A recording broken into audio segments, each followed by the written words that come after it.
Good morning students. मैं हूं Pankaj Mishra, apparel merchandising on the tips से। आज हम इस वीडियो में डिस्कस करेंगे कि जब आप एक्सपोर्ट हाउस ज्वाइन करते हैं एज ए असिस्टेंट मर्चेंडाइजर, तो उसमें आपसे क्या क्या एक्सपेक्टेशन रखी जाती है आपके सीनियर के द्वारा। ऐसा नहीं होता कि बहुत सारे रोल आपको तुरंत ही दे दिया जाता है कि आप बहुत सारा काम एक ही दिन में कर दे या एक महीने में कर दे या जो भी हो। वो आपको स्टेप बाय स्टेप या डेली के हिसाब से ही आपका काम बताया जाता है कि ये आपको काम करना है। उसी के अकॉर्डिंग आपसे एक्सपेक्टेशन भी रखी जाती है कि आप ये काम डेली आप कंप्लीट करके रखें। ठीक है, तो हम इस स्लाइड बाय स्लाइड आपके वर्क को हम डिस्कस करेंगे और ये आपके लिए काफ़ी हेल्पफुल होगा टू अंडरस्टैंड। ठीक है, तो चलिए हम आगे बढ़ते हैं। पहला है कि सबसे पहला काम आता है कि टेकपैक जो आता है, read the tech pack and comment very carefully.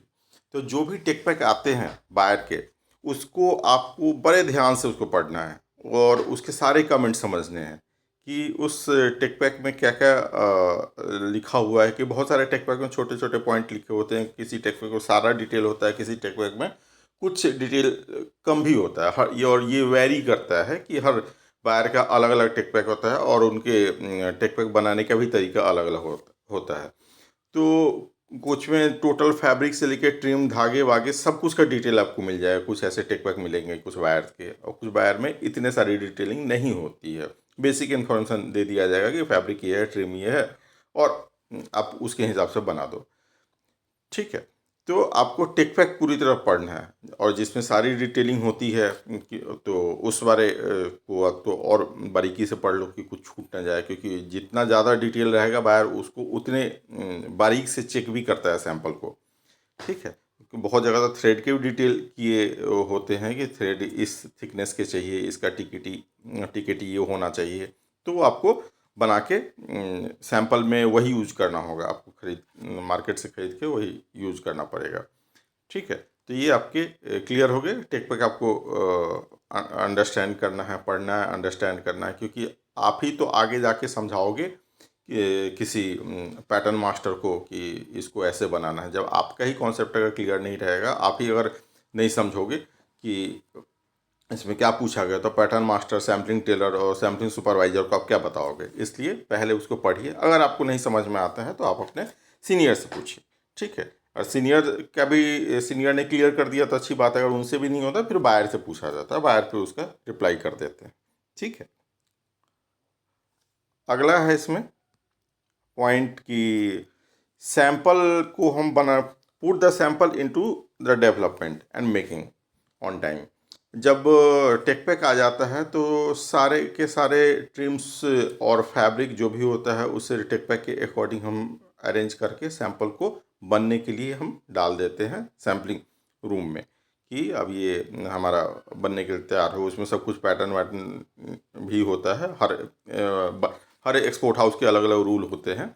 किसी का आपको पैटर्न मेकिंग में पहले डालना है, किसी का पैटर्न सब कुछ बना के दे दीजिए, वो फॉलो करके पैटर्न निकलवा के ही बना के दे देंगे, सीधा सैंपल बनवा के दे देंगे। पैटर्न मास्टर से फॉलो वो कर लेंगे और आपका सैंपल बना के दे देंगे। तो डिपेंड करता है आप किस फैक्ट्री में काम कर रहे हो, उस पर डिपेंड करता है। कहीं कहीं होगा कि पैटर्न भी आप रेडी करके रेडी हो जाए पैटर्न, उसके बाद आप डाल सकते हो कि अब अपना प्रोग्राम।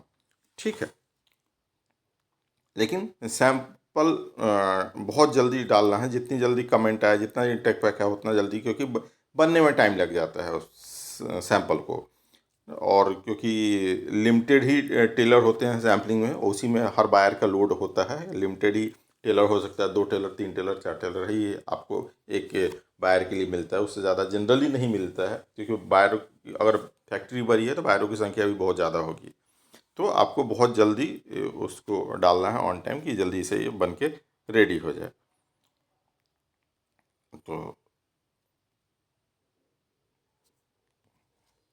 अगला है कि अगर उस embroidery and printing done, second comment है कि क्या क्या सेकंड रोल क्या है आपके। तो एम्ब्रॉयडरी और प्रिंटिंग डन, तो अगर उस पे एम्ब्रॉयडरी और प्रिंटिंग का काम किया हुआ है या बायर की रिक्वायरमेंट है उसको करवा के देना है, तो सबसे पहले आप उसको प्री है या पोस्ट है वो आपको कमेंट में पता चल जाएगा, या अपने टेक्निकल टीम से पूछ सकते हो कि ये एम्ब्रॉयडरी या प्रिंटिंग गारमेंट बनने से पहले हो सकता है या गारमेंट बनने के बाद हो सकता है। प्री है तो आपको सब कुछ करवा के देना पड़ेगा, जहाँ भी एम्ब्रॉयडरी होगी, जहाँ भी प्रिंटिंग होगी, वहाँ सबको करवा के देना पड़ेगा। अब उसमें ये देखना पड़ेगा कि कलर मैचिंग वगैरह जो भी है आपको पेंटोन बुक से निकाल के आप दीजिएगा, तो उसके बाद ही वो बन पाएगा। ठीक है। फिर अगला पॉइंट है, provide the fabric and trims and take back on comment in the sampling. जो अभी मैंने बताया है कि अगर सैंपल बनने के लिए सारे के सारे फैब्रिक और ट्रिम्स आपको अरेंज करके सैम्पलिंग में डालना होगा। अब वो डालने के लिए तो साथ में आपको पैटर्न भी देना पड़ेगा, और पैटर्न मास्टर वहाँ पे ये रोल है कि पैटर्न मास्टर पहले पैटर्न बना के देता है, तो पैटर्न भी देना होगा। उसके बाद टेक बैक आपको देने होंगे, जो बायर के कमेंट है वो कमेंट देना होगा, और साथ में समझाना भी होगा।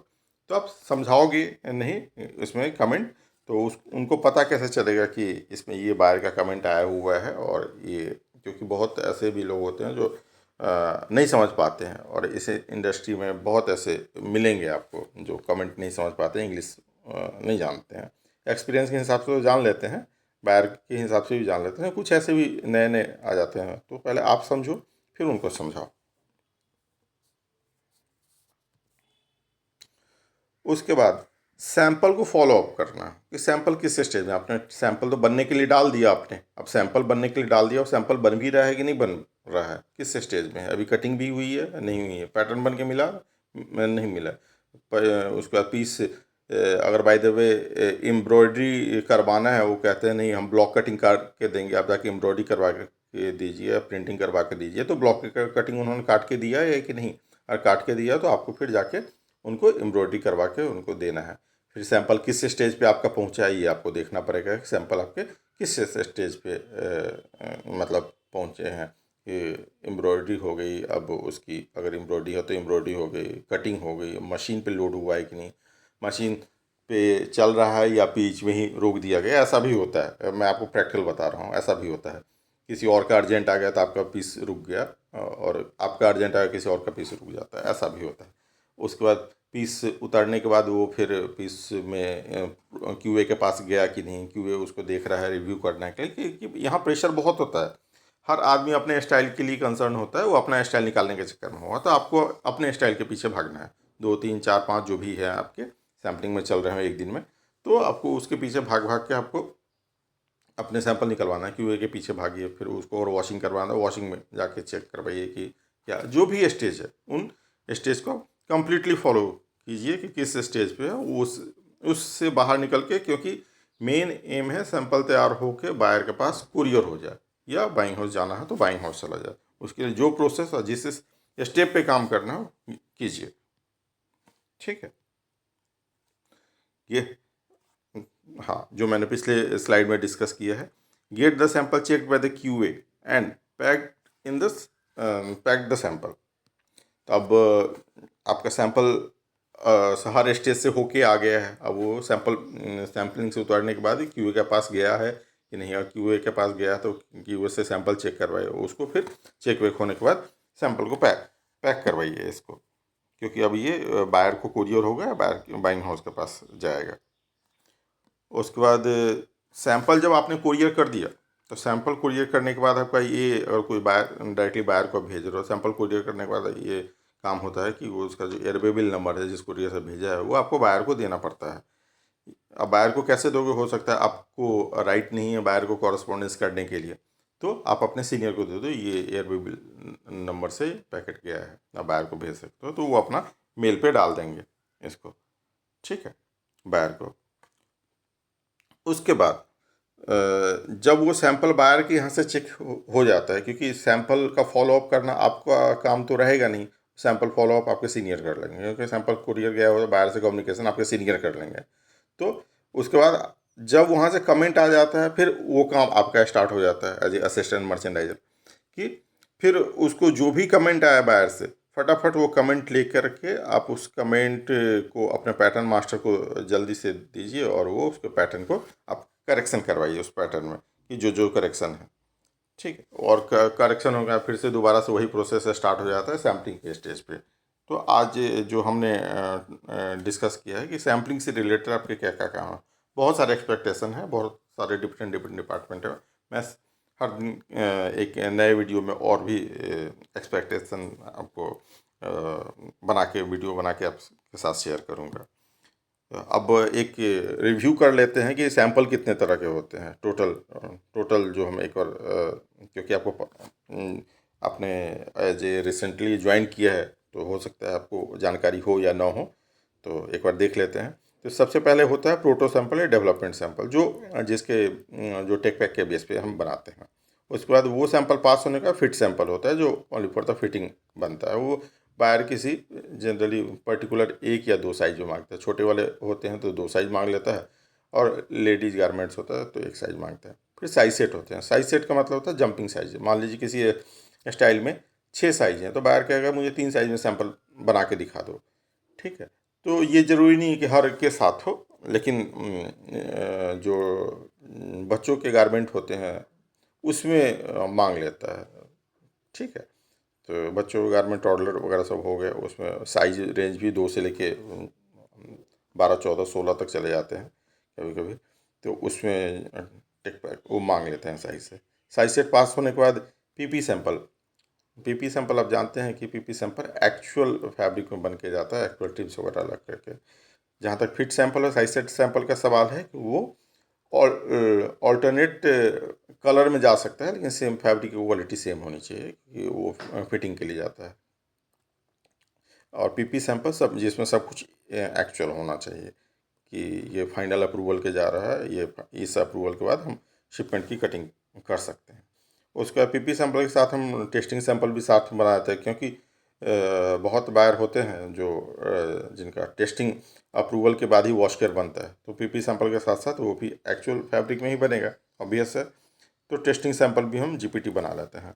जीपीटी 3 पीस, कहीं 2 पीस, कहीं 3 पीस, तो 1 पीस ज़्यादा ही बना के रखें, 3 पीस बना के रखें, तो उसको बना के रखें और फटाफट टेस्टिंग में डाल दें।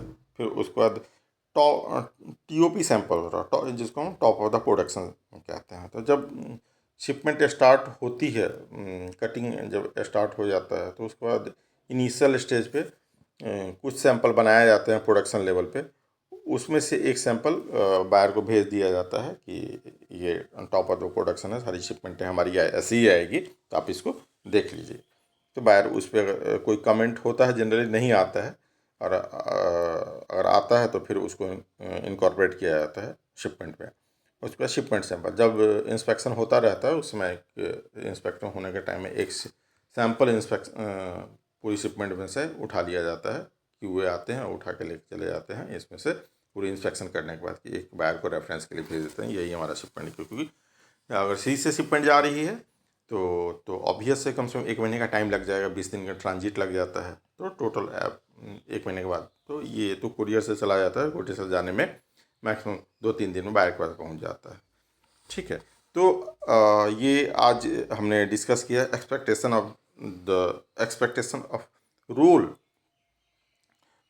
Of assistant merchandiser. अब क्या एक्सपेक्टेशन होते हैं, किन के एक्सपेक्टेशन होते हैं? ऑब्वियस आपके सीनियर के एक्सपेक्टेशन होंगे कि आप ये काम कीजिए अपने, जो आपको काम दिया गया है अपने। तो ये हमारा क्लियर हो गया।